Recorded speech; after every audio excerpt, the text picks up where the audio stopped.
Okay, well, I want to give you a big intro because you deserve it. Oh my God. Okay, so, JoJo has built an incredible career, over 1 billion streams. You've sold over 8 million albums worldwide. New York Times bestselling author. And let's see, Broadway star. JoJo, everybody. Girl, that was... I wanted to pump you up. Thank you so much. I feel really pumped. That's incredible to have you here in the studio, which I don't know if you remember this, and I don't think you would, because this was about 20 years ago. Like really a full circle moment for me, because I interviewed you about 20 years ago on a different radio station. Okay. When you were like a little baby, and I guess I was too, like less of a baby. But it's so cool and kind of emotional to see you still doing your thing, your passion. You and too. Yes, look at us. Look at us go. I mean, isn't that kind of special? It is special. It's crazy to think about that I've been doing this for 20 years and I'm a baby lady. Yeah. You know? When do we grow up? When? Yeah. I don't know. I'm not sure. But I put out my first single at 13. So I feel like I'm just now and I wanted to be such a grown up then. I remember because you wouldn't tell me your age.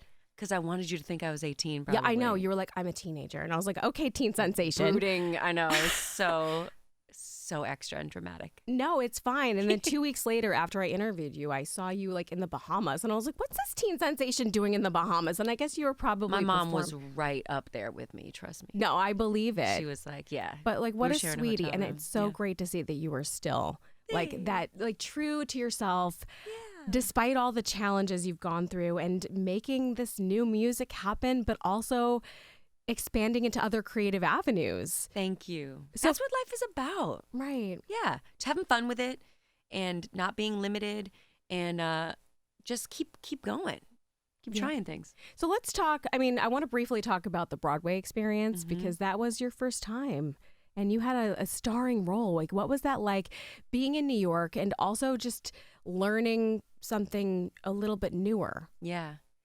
So I have always dreamed of being on Broadway. And when the opportunity came for me to do Moulin Rouge, I jumped at it. I auditioned and I didn't know if I would get it. But even just preparing for the audition was confirmation enough for me that, I just love the process of getting ready for something. I love challenging myself. I love acting and singing at the same time and dancing, and it was so cool. And so I went in, I over prepared. I felt like I had a perspective on it, and then to get the chance to do it 7 times a week, for months, and then to be invited back to do a second run this time with Aaron Tveit, who originated the role of Christian.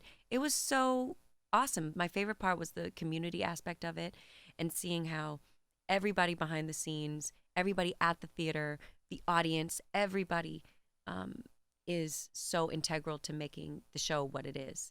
The audience is its own character, and really we feed off of that every single night, and they can really change the dynamics and the energy of what type of performance they're going to get based on how we feel them.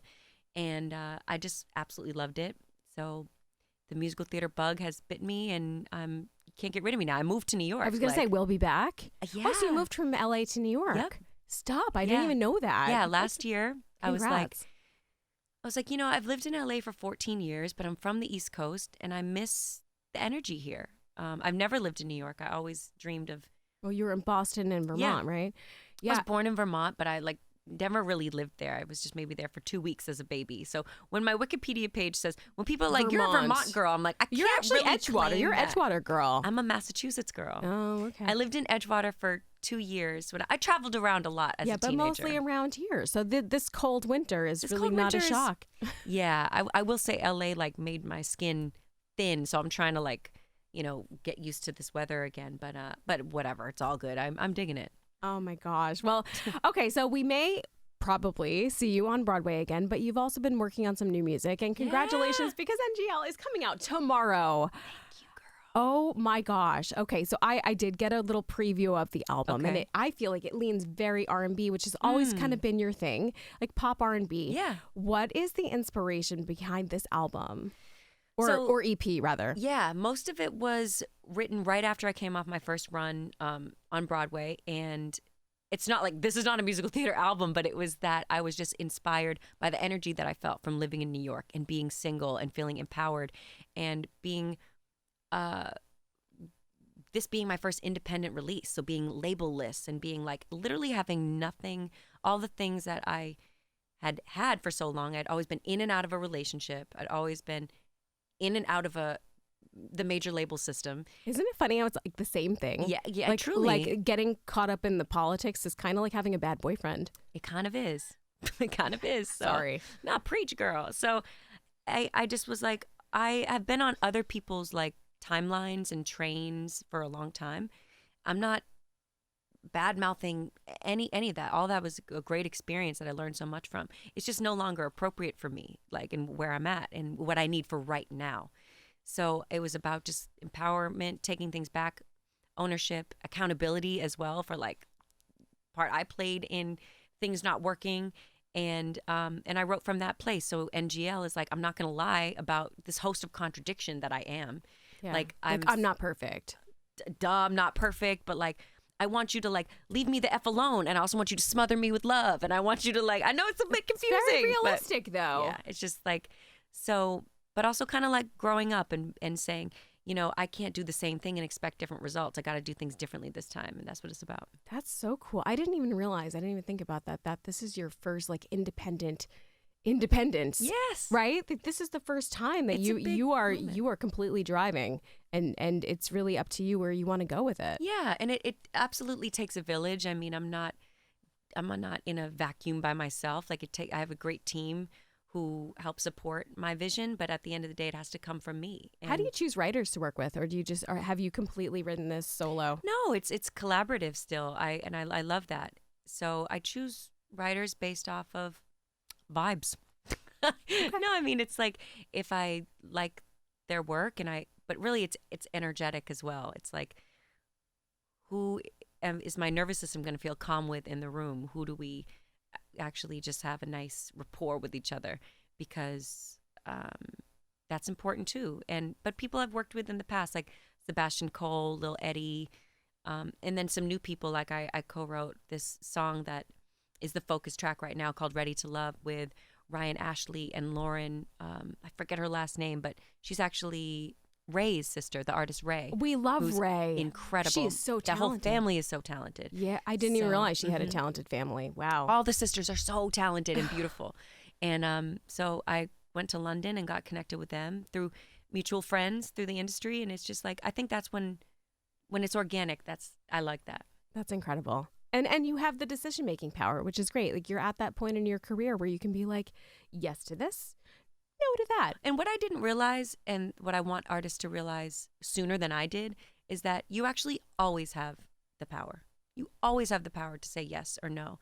But it's scary because you don't have leverage. And that's a real thing. I think as a woman, it's worse too. Yeah, we're hope conditioned. I hope it's getting better. I know we're like conditioned to just listen and take what we get. You should feel grateful that you're even here. Yeah. But and I really, really relate to that. And especially coming from humble beginnings and like a blue collar background and everything, like, in my family just being like, I mean, Joanna, it's a miracle that you even, that you get a whatever. And I'm like, you're right, it is. Like, oh my God.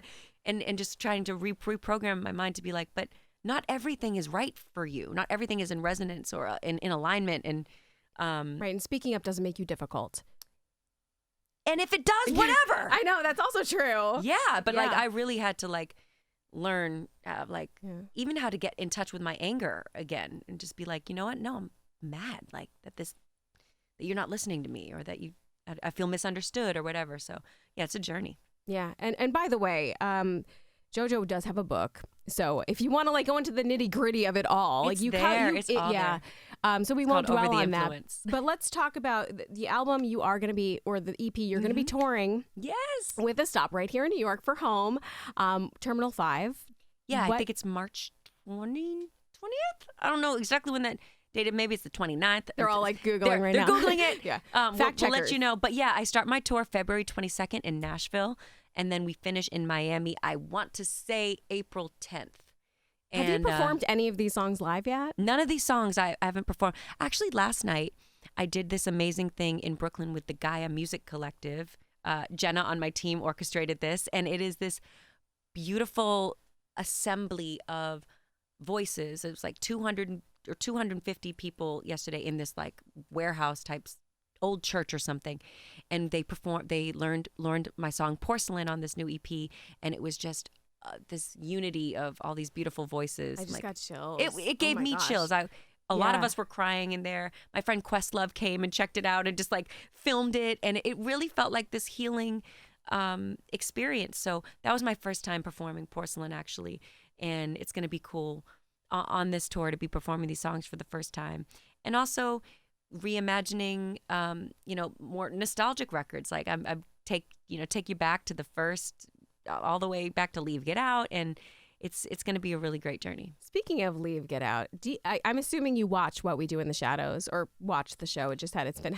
I love that show, okay, and I know what you're talking about. Is that how your song ended up featured on the show? I had no idea that. What? Because I don't own that master or the publishing, so they didn't need to get approval from me. Oh my gosh, I'm so sorry. No. I hope I didn't bring up something that's not at all. No, I just wanted to explain but that it wouldn't have come across my desk. I don't want to spoil anything, because in case you're not up to the last season, but there's an episode, and yes. it actually they weaved it in. It's so funny, and that it's brought such me a nice so shout out. much joy. I love that show. It's so weird and hilarious. Oh my goodness. Yeah. So you talked about some of the songs that you're excited. Porcelain is going to be one of them. Mm-hmm. What other song are you probably most excited about performing live? Probably the song Nobody, which is the first full song on the EP. Like I have like a little intro and then it goes to Nobody. Yeah. And that song to me it just felt like how I felt walking down the streets of New York. I felt like I was in my own Sex and the City episode, but like with more tattoos and a little bit more seasoning. And so that's what it feels like to me, and feeling empowered and embodied and more confident than I've ever felt. Oh, it's so exciting. Also, you know what? Another random question. This is completely just out there. I've noticed that, in the past you've only gone by JoJo, but you're starting to weave in Joanna. Mm-hmm. Joanna, JoJo. Yeah, with the quotations. Yeah. Is there a reason for the rebrand? Yeah, I just, people that know me personally call me Joanna or Jo. And I was inspired by, when I did my first movies like Aquamarine and RV, I went by Joanna JoJo Levesque. So as I get more back into acting with musical theater and things like that, I want to be known as Joanna JoJo Levesque. I'm inspired by Dwayne "The Rock" Johnson. I'm like, that's a long name, but you know what? Whatever. People call him Dwayne "The Rock" Johnson. So, and he's like a huge inspiration to me in the way that he's just so multifaceted and never ever put himself in a box, and he's just it's true amazing. We don't even think about his wrestling days anymore. Exactly. So you can pivot and transition, and I'm really inspired. Rebirth yourself into any iteration. That's right. I never thought I would be an author in this capacity, and a best-selling author. Thank you. So life unfolds in ways, and I'm just rolling with it. Well, we are so excited for you. NGL out tomorrow. You're coming to New York. You're coming to all different cities. So iHeartRadio stations, you guys can what's your website? It's IamJojo.com. All right. Well, check out where JoJo is going to be playing near you. Thank you so much for stopping by. Thank you for having me. Yay. Oh my gosh. That was so delightful. Oh my God.